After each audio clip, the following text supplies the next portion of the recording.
So, a few years ago,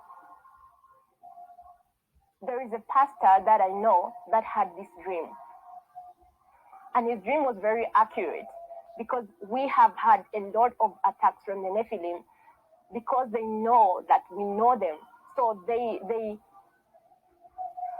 because they know that we know them, the Lord allows us to see them, and they hate that. So we have had a lot of attacks from the Nephilim. I shared before, like where I used to live, just shortly after the Lord had started to show us about the Nephilim.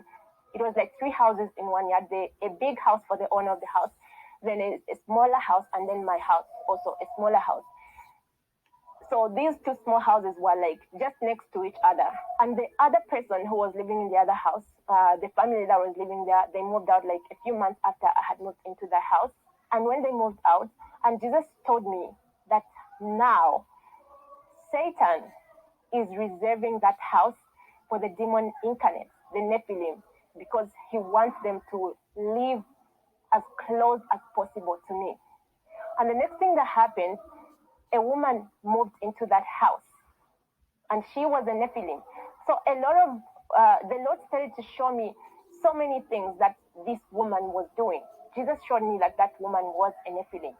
And then finally, after intensified prayer, and then one day I had a dream. So in the dream, I was talking to somebody and telling them that this lady who lives in this house next to me, she's a Nephilim. And I started to tell the person, like, Jesus showed me this person is actually a Nephilim. And in the dream, the lady overheard me. So she came and started to confront me because she wanted me to deny what I had said. She started to confront me, like, I've heard what you said about me. And in that dream, I answered her and I told her that, yes, I said that God showed me you are a Nephilim, and that is the truth. You are a Nephilim. You are not a human being. You are a demon. When she knew that she was exposed, she got aggressive, like she didn't care anymore. And she started to laugh and said, so what? So what if I'm a demon? I don't care.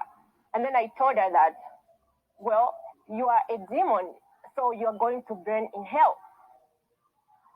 And then she started to laugh hysterically, like, ha ha ha ha ha, so what? I don't care. And then she looked up in the heavens, and then she said, in fact, I cursed God. And I held her hand, and then I said, in the name of Jesus Christ. And suddenly, her whole body looked burnt. It started to turn dark, like completely black, including her teeth. And then I heard the Lord's voice in that dream, and he said to me, now that she has been exposed, her mission is over, and she's going to move out of the house. That was a Friday. So when I woke up, just shortly after I woke up, I heard a knock at my door, and it was the same lady. Because the house where I was renting, it was in a fence. So the other keys, the spare keys to the gate were locked. So I had keys to the gate. Then the owner of the house had keys to the gate, but this lady who had just moved in didn't have keys. They were supposed to replace them. So she came to ask for the keys to the gate and said, I need keys to the gate. I'm moving out. Then I was like, oh, why are you moving out so quickly? Then she said, oh, I've found another place. And she moved out that very day.